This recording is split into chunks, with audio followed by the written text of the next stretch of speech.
Pastor Praveen కేసుకు సంబంధించి ఎస్పీతో CM Chandrababu 45 నిమిషాలు ఎందుకు మాట్లాడారు? రాష్ట్రంలో చర్చలు ఎన్నున్నాయో పవన్ కళ్యాణ్ ఎందుకు ఆరా తీశారు? మరో 100 మంది పాస్టర్లను టార్గెట్ చేసినట్టు సమాచారం ఉంది. ఈ విషయాన్ని ట్రంప్ దృష్టిలోకి తీసుకువెళ్లా. ఇక్కడ న్యాయం జరగకపోతే FBI వరకు తీసుకువెళ్తా. ప్రవీణ్ తాగేసి ఉంటే విజయవాడలో డ్రంక్ అండ్ డ్రైవ్ కేసులో ఎందుకు అరెస్ట్ చేయలేదు? జగన్, చంద్రబాబు ఇద్దరిలో ఎవరు అధికారంలో ఉన్నా వివేకాకి న్యాయం జరగదు. సీఎం చంద్రబాబుకి చిత్తశుద్ధి ఉంటే సిబిఐ విచారణ జరిపించాలి. సిబిఐ విచారణ వద్దు అంటే ఏదో కుట్ర ఉందని అర్థమని కేఏ పాల్ అన్నారు. మీరు తాగారు అంటున్నాడు, ఎక్కడి నుంచో బయలుదేరాడు, హైదరాబాద్ నుంచి తాక్కొస్తున్నాడు, ఇక్కడ రాబోయే సార్ 2 సార్లు పడిపోయాడు అంటున్నారు. మరి పడిపోయినాన్ని మీరు ఎందుకు హాస్పిటల్లో తీసుకెళ్ళా? పడిపోయినాన్ని మీరు ఎందుకు అరెస్ట్ చేయాలా? పడిపోయినాన్ని మీరు ఎందుకు ట్రీట్మెంట్ ఇవ్వాలా? పడిపోయినాడు వెహికల్ ఎందుకు ఆపలేదు? ఇలాంటి ప్రశ్నలు నేను 22 ప్రశ్నలు అడిగాను. ఒకదానికైనా జవాబు చెప్పారా? కనుక మీడియా మిత్రులారా, దైవజనులారా, పబ్లిక్ ఇన్ కామన్ సత్యం బయటికి వస్తుంది అని నాకు నమ్మకం ఉంది. వివేకానంద రెడ్డి కేసులో తారుమారు చేసేసి 6 సంవత్సరాలు అయింది. ఈయన అప్పుడే చెప్పాను మీకు ఇదే రూమ్లో, వాళ్ళ ఇద్దరిలో ఎవరు గెలిచినా వివేకానంద రెడ్డికి న్యాయం జరగదు, ఆయన కుటుంబానికి న్యాయం జరగదు. ఆయన చేశాడని ఈయన అంటాడు, ఈయన చేశాడని ఆయన అంటాడు. ఎవరు చేశారు? ఇంట్లో దారుణంగా హత్య చేసేస్తే ఈ రోజుకి ఎవరు చేశారని సిబిఐ కూడా ఫెయిల్ అయింది. ఇప్పుడు FBI ఎంక్వైరీ చేయిస్తాం, ఇంటర్నేషనల్ ఎంక్వైరీ చేయిస్తాం, ఇంటర్నేషనల్ కోర్ట్ ఆఫ్ జస్టిస్కి వెళ్తాం.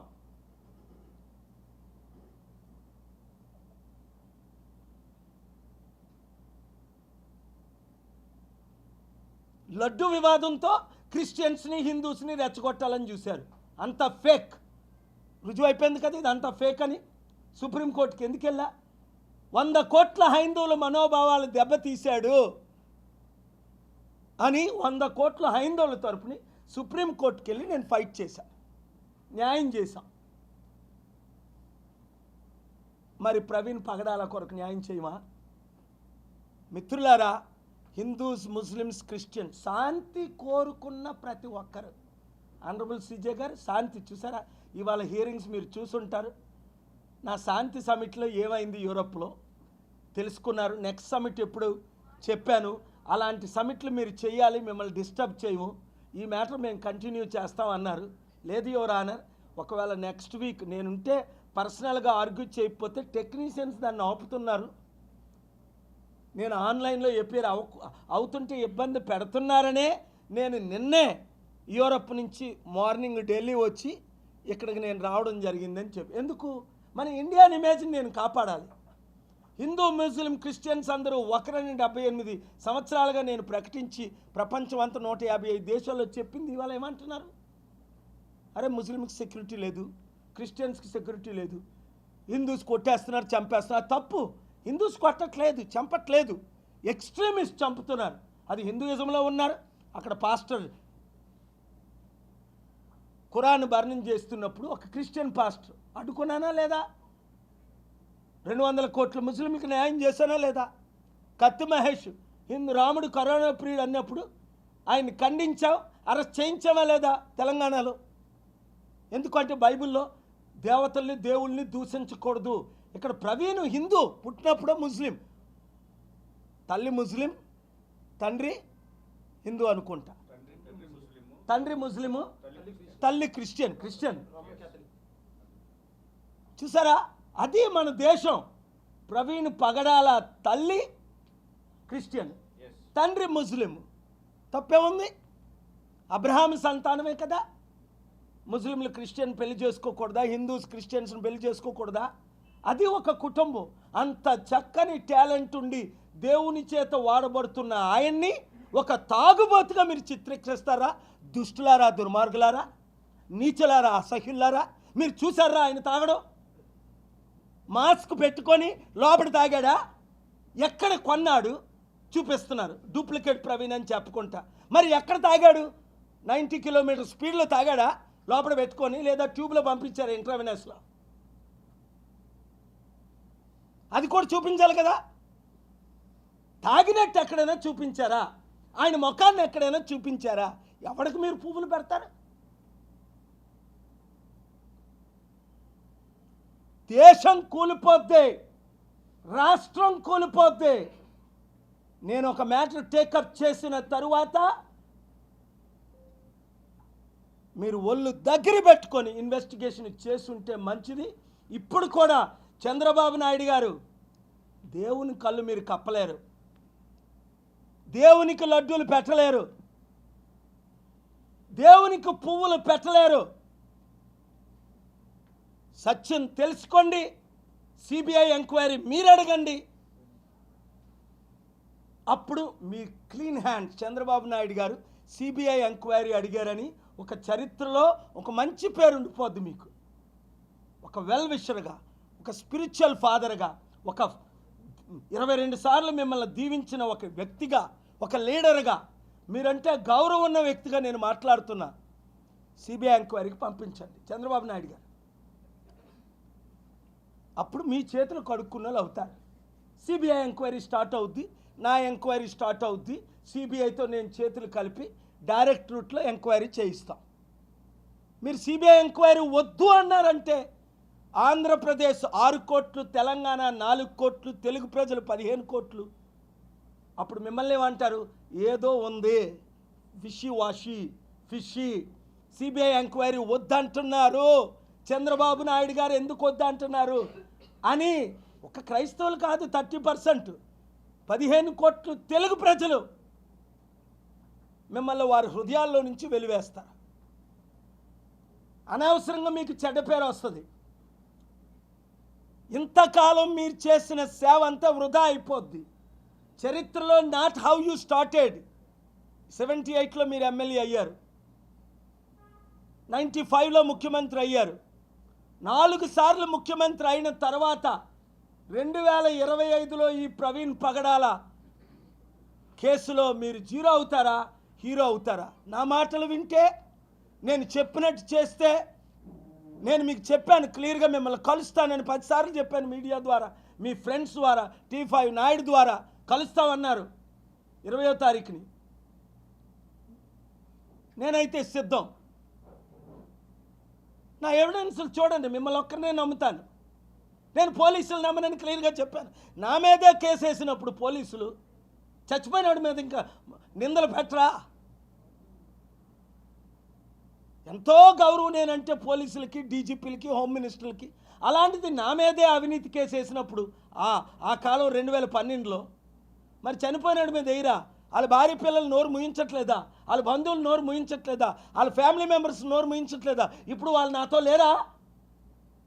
మీరు రమ్మంటే మీ ఇంటికి తీసుకొని వస్తా వాళ్ళందరినీ, సీక్రెట్గా, ఓపెన్గా, మీ ఇష్టం. కనుక లైవ్లు ఇచ్చిన మీడియా మిత్రులందరూ దేవుడు దీవించుగాక. లైవ్లు ఇవ్వని వారికి బుద్ధి చెప్పి గడ్డి తినేలా దేవుడు చేసునుగాక. ఎందుకు? సత్యం మాట్లాడినప్పుడు లైవ్లు ఇవ్వాలి. Media is 4th pillar of democracy. Article 19లో freedom of speech, freedom of expression ఉంది. నేను క్వశ్చన్స్ రేజ్ చేస్తున్నాను. నేను చూసానా ఆయన హత్య? లేదు. నా ఇన్వెస్టిగేషన్లో ఫ్యామిలీ మెంబర్స్తో చేశా, పోస్ట్ మార్టం వాళ్ళతో చేశా, పోలీస్ ఆఫీసర్ ఒక ఆయనతో చేశా, ఫ్రెండ్స్తో చేశా. 19 years, 24 years, 4 years, 15 years friends, best friends. Praveen Pagadala ఆ రోజు ఎవరితో మాట్లాడారో ఆయనతో ఇన్వెస్టిగేట్ చేశా. నా ప్రిలిమినరీ ఇన్వెస్టిగేషన్లో ఇది హత్య అని తేలింది, మీరు ఈ రూట్లో ఇన్వెస్టిగేట్ చేయండి అని అడిగాను. మీరు చేయలేదు కనుక కోర్టుకు వెళ్ళాను. మీరు చేసిన ఇన్వెస్టిగేషన్లో నేను సాటిస్ఫై అవ్వలేదు కనుక ఆనరబుల్ కోర్టుకు వెళ్ళాను. మీడియా ముందుకు వస్తున్నాను, క్వశ్చన్స్ అడుగుతున్నాను.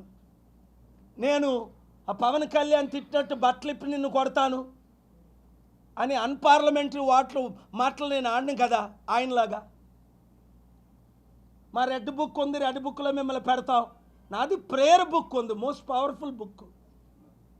7గురిని బుక్లో పెట్టాను. 2009లో 7గురు చచ్చారు, అందరూ కుక్క చావు చచ్చారు. నేను స్టార్ట్ చేసి ప్రేయర్ చేశాను, ఇంతవరకు చేయలా. పిండి అయిపోతారు, ముక్కలు అయిపోతారు. ఇక్కడ బటన్ నొక్కితే అక్కడి నుంచి బాంబులు పడతాయి. Guts power is the mighty power. Chandrababu Naidu గారు గుర్తుందా 97లో మీరు ఏమన్నారో? అంజనీ కుమార్ మీ అప్పుడు కమిషనర్గా వచ్చారు, వర్షం పడుతుంది గ్రౌండ్స్లో, లక్షల మంది వెళ్ళిపోతున్నారు, మీరు పైన కూర్చున్నారు, పెద్దలందరూ కూర్చున్నారు. వెంటనే నేను నిలబడాను నర్సంలో సూట్ వేసుకొని, will you stop the rain from receiving blessings అన్న. అప్పుడు రెయిన్ వైపు చూసా, స్టాప్. ఈ మధ్యన కూడా అంజనీ కుమార్ గారు రిటైర్డ్ డీజీపీ అదే అడిగారు, సార్ ఒకసారి చెప్పండి ఆ రోజు ఎలా మీరు వర్షాన్ని ఆపారని. After 2 hours 20 minutes I will call you come back అన్నాను. చంద్రబాబు నాయుడు గారు మీకు గుర్తుంది, మీరు అడిగారు ఎలా రెయిన్ ఆపారని. అదే ప్రభు నాతో ఉండబట్టి 1200 మంది లీడర్స్ నిన్న కాక మొన్న అంత పెద్ద గ్లోబల్ పీస్ సమిట్కి ఇన్ని దేశాల నుంచి వచ్చారు. నిన్న కాక మొన్న మిమ్మల్ని అతిథిగా పిలిచాను. ఆ సమిట్ పెట్టినాడు $28 billion, $1 billion డొనేషన్ ఇచ్చేశాడు. అంటే 8,000 కోట్లు మన రాష్ట్రానికి వస్తుంది కదా మీరు వస్తే. నాలో ఉన్న ప్రేమ మీ పట్ల చంద్రబాబు నాయుడు గారు, రాష్ట్రం పట్ల, ప్రజల పట్ల నేను ఇంతవరకు ప్రేయర్ చేయట్లేదు, చెప్పించట్లేదు. వైఎస్ఆర్ అడుగడుగున నన్ను అరెస్ట్ చేశాడు, డిటైన్ చేశాడు. ఏం చేశా? రోజు తగ్గానా? 58 సార్లు డిటైన్ చేశాడు, 58 సార్లు చెప్పించాను. చంపడానికి ప్రయత్నించాడు, పైకి పంపించేశా. నేను మాట్లాడుతుండగా ఆ హెలికాప్టర్ కూలిపోయింది, తెలుసు కదా మీకు. లైవ్ ప్రెస్ మీట్ అవుతుండగా హెలికాప్టర్ కూలిపోయింది. మీరు ముక్కలు అవుతారు, మీ ముక్కలు దొరకవు అన్న. ముక్కలు అయ్యారు, ముక్కలు దొరక. ఎందుకు చెప్తున్నాను ఇది? నాతో పెట్టుకుంటే దేవుడితో పెట్టుకున్నట్టే, సత్యంతో పెట్టుకున్నట్టే, నీతి నిజాయితీతో పెట్టుకున్నట్టే. మీరు దేవుణ్ణే ఢీకొంటారా? సత్యాన్నే ఢీకొంటారా? అర్జెంటుగా ఆ పోలీసులందరినీ మీరు మార్చి సిబిఐ ఎంక్వైరీ వేయండి, లేదా నేను ఇచ్చే డైరెక్షన్లో హత్యగా మీరు ఇన్వెస్టిగేషన్ కంటిన్యూ చేయండి ఈ 1 వీక్లో. లేకపోతే నెక్స్ట్ వీక్ లోపల మీరు కౌంటర్ వేసి సిబిఐ ఎంక్వైరీ అడగండి, తప్పే ఉంది. సిబిఐ కూడా మీదే కదా, మా గవర్నమెంటా? ఉన్నది మీదే కదా, సెంట్రల్లోనే మీ కూటమి గవర్నమెంటే కదా, మీ మోదీ గవర్నమెంటే కదా, మీ పవన్ కళ్యాణ్ గవర్నమెంటే కదా సిబిఐ కూడా. మరి ఎందుకు ఇవ్వకూడదు? ఎందుకంటే వాళ్ళకి, నాకు వాళ్ళ మీద నమ్మకం ఉంది, నాకున్న రిలేషన్స్తో వాళ్ళకి నేను ఇన్ఫర్మేషన్ ఇస్తాను. లేదా చంద్రబాబు నాయుడు గారు మీరు పిలిస్తే ఇప్పటికేనో వస్తా, ఎవరెవరిని తీసుకురమ్మంటే వాళ్ళు తీసుకొని వస్తా. ఓపెన్గా కలమంటే ఓపెన్గా కలుస్తా, సీక్రెట్గా కలమంటే సీక్రెట్గా కలుస్తా. లేదా సిబిఐ ఎంక్వైరీ మీరు అడగండి, లేదా సిట్టింగ్ జడ్జితో రిటైర్డ్ ఐఏఎస్ ఆఫీసర్ని రికమెండ్ చేస్తాను, రిటైర్డ్ ఐపీఎస్ ఆఫీసర్ని రికమెండ్ చేస్తాను. ఒక సిట్టింగ్ జడ్జితో ఎంక్వైరీ చేయించండి, వాళ్ళకి నేను ఇన్ఫర్మేషన్ ఇస్తాను. నేను ఇచ్చిన ఇన్ఫర్మేషన్ తప్పు అయితే, నేను రుజువు చేయలేకపోతే సిబిఐ ద్వారా, ఫాస్ట్ ట్రాక్ కోర్టు ద్వారా, సిట్టింగ్ జడ్జి ద్వారా నేను ఇచ్చిన ఇన్ఫర్మేషన్ తప్పు అయితే ఏ శిక్షకైనా రెడీ. నేను ఒక మాట మాట్లాడాను అంటే దేవుడితో మాట్లాడిన తర్వాతే మాట్లాడతా, సత్యం తెలుసుకొనే మాట్లాడతా. ఎవరిలాగో గాల్లో మాట్లాడను. ఒక బిల్లు ఫైల్ చేశానంటే నేను సక్సెస్ అవుతానంటే, స్టీల్ ప్లాంట్ గురించి ఫైల్ చేసి సక్సెస్ అవ్వలేదా? ఆర్డర్స్ తీసుకురాలేదా? అమ్మకుంటా. ప్రత్యేక హోదా ఎందుకు రావాలని ఆర్డర్ తీసుకొచ్చాను, ఇప్పుడు దాకా మీరు కౌంటర్ వేశారా? జగన్మోహన్ రెడ్డి కానీ, మీరు కానీ, చంద్రబాబు నాయుడు కానీ, పవన్ కళ్యాణ్ కానీ వాళ్ళు స్పెషల్ స్టేటస్ ఇవ్వడానికి రెడీ ఉన్నారు. 6 నెలలు అయింది, మీరు ఎందుకు కౌంటర్ ఫైల్ చేయట్లేదు? ప్రత్యేక హోదా కావాలంటే మోదీ మొట్టికాయలు పెడతాడని, ప్రత్యేక హోదా వద్దంటే ప్రజల్లో మీరు ఎక్స్పోజ్ అవుతారని. నేను ప్రత్యేక హోదాకి డైరెక్షన్ తీసుకొస్తే మీరు ఎందుకు కౌంటర్ ఫైల్ చేయరు కోర్టులో? మీకు ప్రత్యేక హోదా వద్దనే కదా. ప్రత్యేక హోదా ద్వారా లక్షల ఉద్యోగాలు వస్తాయి, 100 కంపెనీలు వస్తాయి, లక్షల కోట్లు వస్తాయి, న్యాయం జరుగుతుంది కదా. Thank you very much, God bless you. Counter తీసుకొని వెళ్ళాం, వారు ముందు కౌంటర్ ఏమని అన్నారు, నేను చెప్పాను. ఇప్పుడు మేము మాట్లాడి అని చెప్పాను. అప్పుడు వాజ్పేయి టైంలో ఎలా న్యాయం జరిగింది, ఇది మర్డర్ ఎలాగా, పోస్ట్ మార్టం రిపోర్ట్ ఎందుకు రాలేదు, పోస్ట్ మార్టం రిపోర్ట్ ఇంతవరకు ఎందుకు రాలేదు, ఒకటి, ఎఫ్ఐఆర్ దాదాపు 20 గంటలు ఎందుకు ఫైల్ అవ్వలేదు? 2, పోలీసులు కాల్ చేసి ఫ్యామిలీని, బంధువుల్ని, ప్రియమిత్రుల్ని ఎందుకు జడిపించారు? ఎందుకు మాట్లాడొద్దు అన్నారు? ఎందుకు డెడ్ బాడీ తీసుకోమన్నారు? ఒకే కోణంలో యాక్సిడెంట్ అని చనిపోయినోడి మీద తాగాడు అంటున్నారు. తాగినట్టు రుజువులు లేవు. అది ప్రవీణే కాదు, డూప్ ప్రవీణ్ అని నా దగ్గర రుజువులు ఉన్నాయి. వాళ్ళు కౌంటర్ ఫైల్ చేయండి, వింటానన్నారు. అంటే 400 సీసీ కెమెరాలు, కొంతమంది వ్యక్తుల్ని, కుటుంబ సభ్యులను అంతా విచారణ చేసిన తర్వాతే ఈ సీసీ ఫుటేజ్ బయట పెడతాను మన IG Ashok Kumar press meet పెట్టి మాట్లాడారు. రెండోది, ఈ కేసు ఇక్కడతో క్లోజ్ అయిపోయింది. కేసు గురించి మాట్లాడితే వాళ్ళ చట్టపరమైన చర్యలు తీసుకుంటాం. తీసుకో, ఏం చట్టపరమైన చర్యలు తీసుకుంటావు? నువ్వు ఎవడో జడిస్తాడే? నువ్వు చట్టపరమైన చర్యలు తీసుకుంటావండి, ఏడు తీసుకుంటావు? మాట్లాడొద్దా? ఆర్టికల్ 19 రద్దు చేసాయి, ఆర్టికల్ 14 ఈక్వాలిటీ రద్దు చేసాయి, ఆర్టికల్ 21 రద్దు చేసాయి. డెమోక్రసీ లేదని డిక్టేటర్షిప్ చైనా లాగా, రష్యా లాగా ఇక్కడ కూడా డిక్లేర్ చేశాయి. జడిపించేది ఎవరిని? జడిసేది ఎవరు? నువ్వు ఎవరికో జడిపిస్తావు, కేపాలు జడిపించలేవు. నేను ప్రశ్నలు అడుగుతున్నాను, చట్ట ప్రకారంగా ప్రశ్నలు అడుగుతున్నాను. మన ట్రంప్కి ప్రశ్నలు అడిగాను, కండిషన్లు పెట్టాను. మోదీని ప్రశ్నలు అడగమన్నాను. ఈ ట్రిప్లో ట్రంప్ మోదీని ప్రశ్నలు అడిగాడు. ట్రంప్ గురించే నేను బుక్ రాసి save America and the world from Trump అని బుక్ రాశాను, చూసావా? చదువు. అది సేవ్ ఇండియా ఫ్రమ్ మోదీ అని బుక్ రాశాను, చదివావా? ఇది చట్ట ప్రకారం ఎవడి మీద చర్యలు తీసుకుంటారు? చంపిన వాళ్ళ మీద చర్యలు తీసుకుంటారా? నేను చెప్పాను కదా, నా స్పిరిచువల్ బటన్ నొక్కితే ఫినిష్. నొక్కలా, న్యాయం కొరకు వెయిట్ చేస్తున్నా. నా స్పిరిచువల్ పవర్స్, నా ఇంటర్నేషనల్ బటన్ నొక్కాను. ప్రపంచం అంతా ఈ విషయం చెప్పాను. నేనే చెప్పా, సత్యం బయటికి తీసుకొచ్చా. పోస్ట్ మార్టం దగ్గరికి వెళ్ళా. ఎందుకు?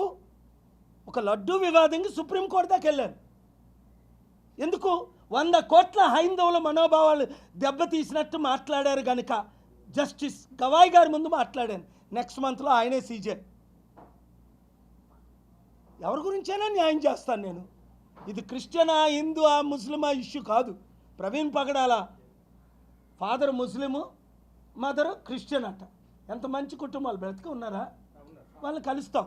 నేను కలలేదు ఇంక వాళ్ళని. చాలామందితో మాట్లాడాను.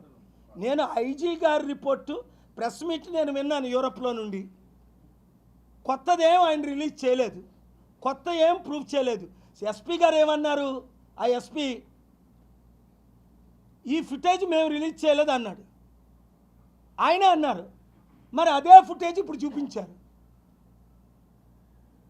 అర్థమేంటి అంటే ఐజీకి, ఎస్పీకి మేము ఈ ఫుటేజ్ రిలీజ్ చేయలేదు అన్నారు. T5లో నా ఇంటర్వ్యూ అయినప్పుడు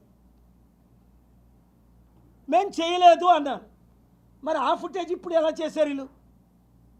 questions answer if you have courage. నేను శాంతిగా ఉండమంటున్నాను అందరినీ, కనుక శాంతిగా ఉన్నారు. కుర్రోళ్ళు రెచ్చిపోయి ఉన్నారు. నిన్న రాత్రి ఎంతమంది వచ్చారు టీమ్స్? కుర్రోళ్ళు బ్లడ్ బాయిల్ అయిపోతుంది. వద్దు, శాంతిగా ఉండండి, న్యాయం జరుగుతుంది. ఓపెన్గా ధర్నాలు చేయకండి, శాంతి మీటింగులు పెడదాం, రోడ్ల మీదకి రాకండి.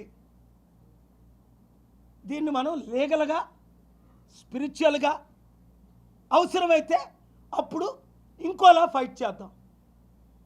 కోర్టులో మ్యాటర్ ఉంది, కోర్టులో సబ్జెక్ట్ ఉంది. నేను రిజిస్టర్ అందరికీ చెప్పొచ్చాను. ఇప్పుడు ప్రెస్ మీటు, ఇప్పుడు సిబిఐ డైరెక్షన్ కొరకు ఆనరబుల్ కోర్టు కౌంటర్ ఫైల్ చేయమన్నారు అని వారితో చెప్పి, వారితో మాట్లాడి ప్రెస్ మీట్ ఉందని చెప్పి నేను ఇక్కడికి వచ్చాను. ప్రవీణ్ పగడాల గారి భార్య ఎవరైతే ఉన్నారో వారు మీడియా ముఖ్యంగా మా ఆంధ్ర పోలీసులు నమ్మకం ఉందని ఒక వీడియోని రిలీజ్ చేయడం జరిగింది. ఆవిడ ఇష్టం అదే. ఆవిడకి ఆర్టికల్ 19 నచ్చింది, ఆంధ్ర పోలీసుల మీద నమ్మకం ఉందని ఆవిడ చెప్పొచ్చు. నాకు నమ్మకం లేదని నేను చెప్తున్నాను. ఆవిడకి ఎంత ఒత్తిడి ఉందో మీకు తెలుసా? ఆవిడ ఎక్కడుందో మీకు తెలుసా? అవన్నీ ఇప్పుడు కాదు, అవసరమైనప్పుడు చెప్తాం. నేను ఆవిడని రిప్రజెంట్ చేయట్లేదు, ఇక్కడ కుటుంబాన్ని రిప్రజెంట్ చేయట్లేదు. పబ్లిక్ ఇంట్రెస్ట్ లిటిగేషన్ అంటే అర్థమేంటి? పబ్లిక్ని రిప్రజెంట్ చేస్తున్నాను. 15 కోట్లు తెలుగు ప్రజల్ని, 300 కోట్లు దేవుని బిడ్డల్ని, ప్రపంచాన్ని రిప్రజెంట్ చేస్తున్నాను. పబ్లిక్ ఇంట్రెస్ట్ లిటిగేషన్ అంటే అదే. ఫస్ట్ ప్రయారిటీ ఇమ్మన్నారు supreme court. Public, I don't have any personal agenda, I don't have any political agenda, I don't have any financial agenda. I have a good local stand. Steel plant గురించి, public గురించి నేను represent చేశాను. ప్రత్యేక హోదా public గురించి, రేవంత్ రెడ్డి హైడ్రా బిల్డింగ్లు కూర్చుంటే public గురించి, రేప్ విక్టమ్స్ గురించి, కామారెడ్డి రైతుల గురించి, ఇండియాలో ఉన్న 60% రైతుల గురించి, లడ్డు మ్యాటర్, ఇలాగ నేను పబ్లిక్నే రిప్రజెంట్ చేస్తున్నాను. నిరుద్యోగుల్ని, మహిళల్ని, అనేక మందిని రేప్ చేసిస్తుంటే మంచి ఆర్డర్స్, మంచి డైరెక్షన్స్, మంచి సలహాలు అడిగారు, కోర్టు ఇచ్చాను. Thank you very much. ఇంకొక క్వశ్చన్, టాపిక్ వేరే టాపిక్ నుండి. విశ్వ హిందూ పరిషత్ వాడు ఇప్పుడు 9 లక్షల హెక్టార్ల స్థలం క్రైస్తవుల ఆధీనంలో ఉంది. 25 సంవత్సరాలు లీజు పూర్తయిన తర్వాత కూడా వాళ్ళు ప్రభుత్వానికి తిరిగి ఇవ్వకుండా వాళ్ళ దగ్గరే అట్టి పెట్టుకున్నారు. ఐ మీన్ ఇప్పుడే ప్రస్తుతం చూసిన వక్ఫ్ బిల్ కూడా జరిగింది, అమెండ్మెంట్ బిల్ అనే ప్రశ్న వాళ్ళు రైజ్ చేస్తున్నారు. దీన్ని ఎలా చూస్తారు? ఇప్పుడు నా దగ్గర ఆ ఇన్ఫర్మేషన్ లేదు. విహెచ్పి ఏం చెప్పారో, విహెచ్పి చీఫ్ సింగాలని రాయ్పూర్లో నా మీటింగ్ అవుతుంటే 1997 నవంబర్ 13ని నన్ను అరెస్ట్ చేయడానికి వచ్చారు. అప్పుడు ముఖ్యమంత్రి దిగ్విజయ్ సింగ్ 500 పోలీసులు పెట్టి ఆయన్నే అరెస్ట్ చేసి నా మీటింగ్ సక్సెస్ఫుల్గా జరగనిచ్చారు. మరలా 98 మే 18ని భోపాల్లో మీటింగ్ పెట్టారు. అదే దిగ్విజయ్ సింగ్ గారు అప్పుడు తరపుని, అప్పుడు ఎర్రంనాయుడు గారు, బాలయోగ్ గారు నా మీటింగ్లు అటెండ్ అయ్యారు. సో ఎవరో మాట్లాడారని నేను చీఫ్తోనే మాట్లాడతా. ఆర్ఎస్ఎస్ చీఫ్కి నా సత్యాలు తెలుసు. ఎవరో ఏదో స్టేట్మెంట్ ఇచ్చారని నేను దానికి కౌంటర్ ఇవ్వను. అవసరమైతే కోర్టుకు వెళ్తాం, న్యాయం ఫైట్ చేస్తాం. ఇది క్రిస్టియన్ ల్యాండ్సేనా, హిందూ ల్యాండ్సేనా? ఇప్పుడు తిరుపతి ఎవరి ల్యాండ్స్? 4 లక్షల కోట్లు విలువైన హిందూ ల్యాండ్స్ గవర్నమెంట్ కంట్రోల్లో ఎందుకు ఉంచుకుంది? అది హిందూ ట్రస్ట్కి ఇచ్చేయాలి. అంటే హిందువుల్లో ట్రస్ట్ నడిపే వాళ్ళు ఎవరు తెలివైన వాళ్ళు లేరా? చంద్రబాబు ఎందుకు నడపాలి? టీటీడీ చైర్మన్గా ఆయన మిత్రుడు 50 సంవత్సరాలు బిఆర్ నాయుడిని ఎందుకు పెట్టుకున్నాడు? 1000 కోట్ల ఆస్తి అది ట్రస్ట్కి ఇచ్చేయాలి హిందూ ప్రీస్టులకి. మహమ్మదీలు ములనాసు వారు మాస్కులు నడుపుకుంటారు, క్రిస్టియన్ పాస్టర్స్ బిషప్స్ చర్చెస్ నడుపుకుంటున్నారు. మరి హిందూ ప్రీస్టులు తిరుపతి టెంపుల్ నడుపుకోవాలి. రాజకీయ నాయకులు ఎందుకు నడుపుతున్నారు? అదే కేసు కూడా వేశారు. ఆ ట్రస్ట్లన్నీ హిందూస్ది హిందూకి, ముస్లింది క్రిస్టియన్స్కి క్రిస్టియన్ది ఇమ్మని. వీళ్ళు ఏం చేస్తున్నారు? తెలివిగా రాజకీయ నాయకులు తీసేసుకొని వాళ్ళు బినామీలైన అదానీలు, అంబానీలకు ఇచ్చుకుంటున్నారు. ఇండైరెక్ట్గా డబ్బులు కొడుతున్నారు. 8 లక్షల కోట్లది విలువైన స్టీల్ ప్లాంట్ 4000 కోట్లు కమ్మిస్తుంటే అందుకే ఆపా. Thank you very much.